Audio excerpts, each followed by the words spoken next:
Guys, buy my card game, it's at Target! Alright, here's the video now.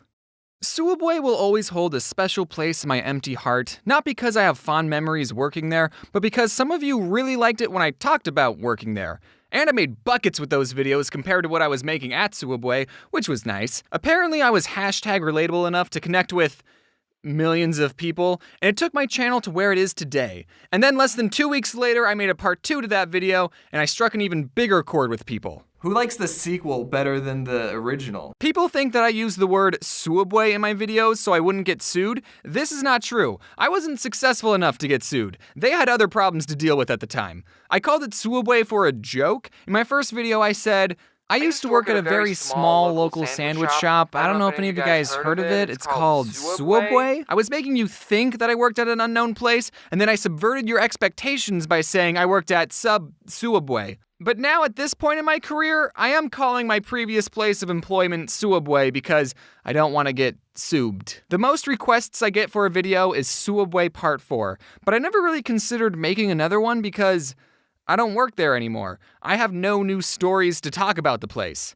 But something happened recently, and I do want to talk about it. You see, the Sooubway I used to work at closed down, and I am so deeply upset at this news that the only way for me to cope is to make one last video about it. So this story happened a couple of years after I quit working at Sooubway. I was behind on a video, so that meant I was in a mentally damaging mindset called crunch mode, and I had been working all day, and I started getting hungry, and I still hadn't taken Floof on a walk, so I decided to kill 2 birds with 1 stone and eat Floof. Just kidding, I decided to take Floof on a walk to my local Sooubway. And before I entered the store, I picked up Floof and held her in my arms, cause I'm not a psychopath. I know taking your dog into a restaurant is tacky and a health code violation, but this is a Sooubway we're talking about. I know how laid back it is here. There are no rules or health codes. One time when I was working at my Sooubway, this 10-year-old kid came in wearing a swimsuit and literally nothing else. And he was unsupervised. He didn't want a sandwich, all he wanted was a cookie, but this kid wasn't wearing shoes or a shirt,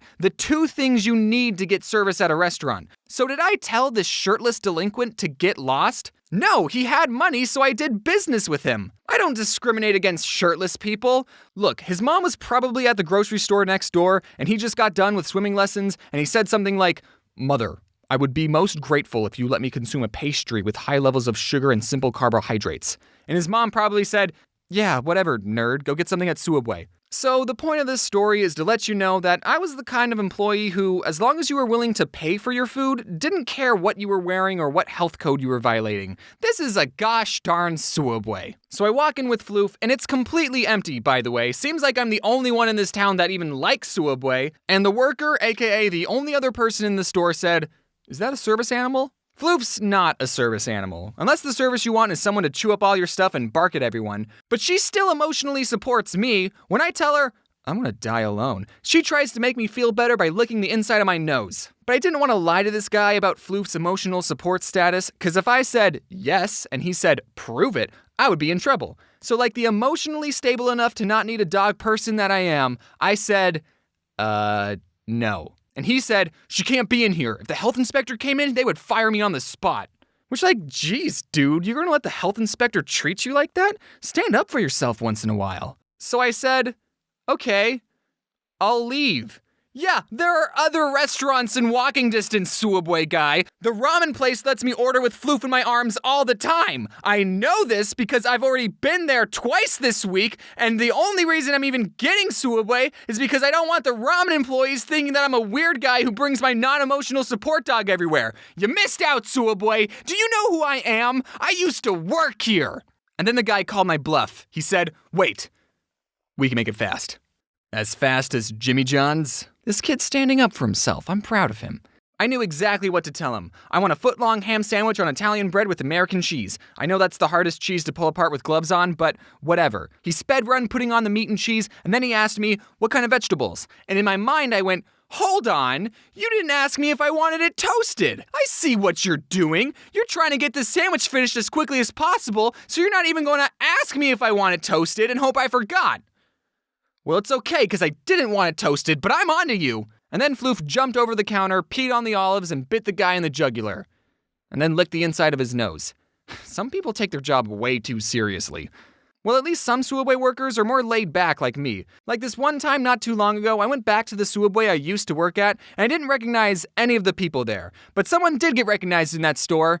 Me. One of the workers said, "Are you the guy that made the cartoon about working here?" And I said, "Yeah." And then I decided to make his job interesting by telling him, "Hey kid, this is the place." What? "This is where it all happened, kid. These floors are the very same floors that I used to mop." You missed a spot over there. "And this kid lost all 6 of his olives." Okay, I don't use my fame to get into places I'm not supposed to. Usually. But this kid was so excited, and I used to work here, so I asked him, "Can I go in the back?" Which is probably breaking a bajillion health code violations, but this kid didn't care, he let me in.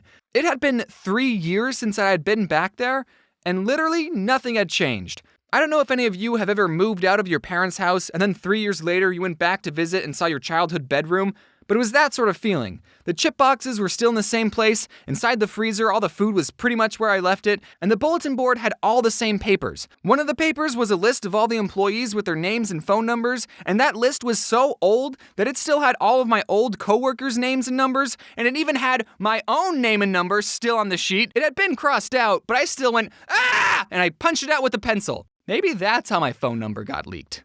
And then I thought, I wonder if the other number is still here. In the very back of the room, there was this desk, and I got down on the gross, unmopped floor, and I scooted underneath the desk, and oh my gosh, it's still here. When I used to work there, one of my coworkers found this store's Wi-Fi password and wrote it down on the bottom side of the desk, so then everyone could watch Netflix instead of work. And the employee had no idea it was there, and he typed it into his phone, and it still worked. All right, don't tell people that I told you this, I said. We can't let anyone know this secret. But then the place closed down, so now no one can get in trouble. Anyways, I'm gonna miss that place. It was gross, and I didn't love working there, but in the end, it was the most memorable job I had as a teenager, as it was the only other job that I had. It formed a good work ethic, I made new friends, and I even got to eat free food sometimes. But now I might get sued for this video, so we'll see what happens. So now, every time I walk into Sooubway with my non-service animal, a little part of me will be sad that my old Sooubway is in ruins. Okay, maybe it's not in ruins, but they'll probably turn it into a nail salon or something. Nothing lasts forever, so it's time to give Sooubway a proper burial.